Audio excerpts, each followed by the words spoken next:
আসসালামু আলাইকুম। আমি ডক্টর নাসির, বর্তমানে সহকারী অধ্যাপক ইউরোলজি হিসেবে জাতীয় কিডনি হসপিটালে কর্মরত আছি।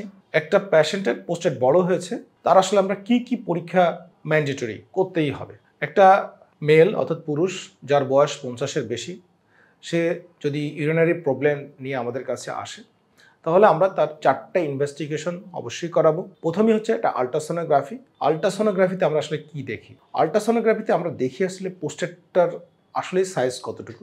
নর্মালি প্রোস্টেট 20 গ্রামের নিচে থাকে। যদি প্রোস্টেট বড় হয় সেক্ষেত্রে মিডিয়াম সাইজ যেমন 20 থেকে 40 গ্রাম, অথবা লার্জ সাইজ প্রোস্টেট হতে পারে যদি সেটা 40 গ্রামের বেশি হয়। সেকেন্ড হচ্ছে আমরা দেখি যে প্রোস্টেটের মিডিয়ান লোবটা প্রস্রাবের থলির মধ্যে ঢুকে গেছে কিনা, অর্থাৎ যদি প্রোস্টেটটা মিডিয়ান লোব মানে মাঝের লোবটা প্রস্রাবের থলির মধ্যে চলে যায় এবং সেখানে আমরা অনেকগুলো গ্রেডিং করি, সেই গ্রেডটা কোন গ্রেডে আছে সেটা দেখি, এবং প্রস্রাব করার পরে তার কোনো প্রস্রাব জমে থাকে না সেটা দেখি, এবং এই যে প্রস্রাব যে আটকে আছে এটার কারণে তার কিডনিতে এবং কিডনি নালীতে পানি জমে গেছে কিনা সেটাও দেখতে পারি। অর্থাৎ আল্ট্রাসোনোগ্রাফিতে আমরা প্রোস্টেটের সাইজ দেখি, আইপিপি দেখি, কিডনিতে কিডনি নালীতে পানি আছে কিনা সেটা দেখি, এবং প্রস্রাব করার পরে কতটুকু প্রস্রাব জমে আছে সেটা দেখে নিতে পারি।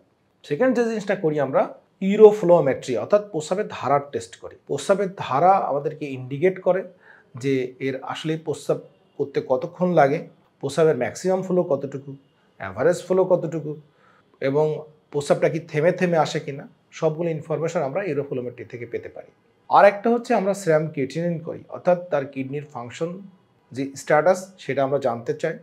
কারণ যদি পেশেন্টের অবস্ট্রাকটিভ ইউরোপ্যাথি হয়, অর্থাৎ প্রোস্টেট বড় হওয়ার কারণে যদি কিডনি ফেলিওর হয় সেক্ষেত্রে ক্রিয়েটিন বেড়ে যায়, সেই জন্য আমরা কিডনিটা স্ক্রিনের মধ্যে রাখি।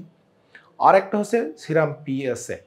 পিএসএ হচ্ছে প্রোস্টেট স্পেসিফিক অ্যান্টিজেন। এটা শুধুমাত্র প্রোস্টেট থেকে আসে, দুইটা কারণে আসতে পারে। প্রোস্টেটের ক্যান্সারের জন্য আসতে পারে, অথবা প্রোস্টেটের ইনফেকশনের জন্য আসতে পারে। তো আমরা এটা প্রোস্টেটিক ক্যান্সার স্ক্রিনিং টেস্ট হিসেবে অবশ্যই পিএসএ করবো, অর্থাৎ 4টা test: ultrasonography, uroflowmetry, serum creatinine এবং সিরাম পিএসএ। এই 4টা টেস্ট ম্যান্ডেটরি একটা পেশেন্ট যখন ইউরিনারি প্রবলেম নিয়ে 50 বছরের বেশি বয়সে আমাদের কাছে আসবে। Thank you.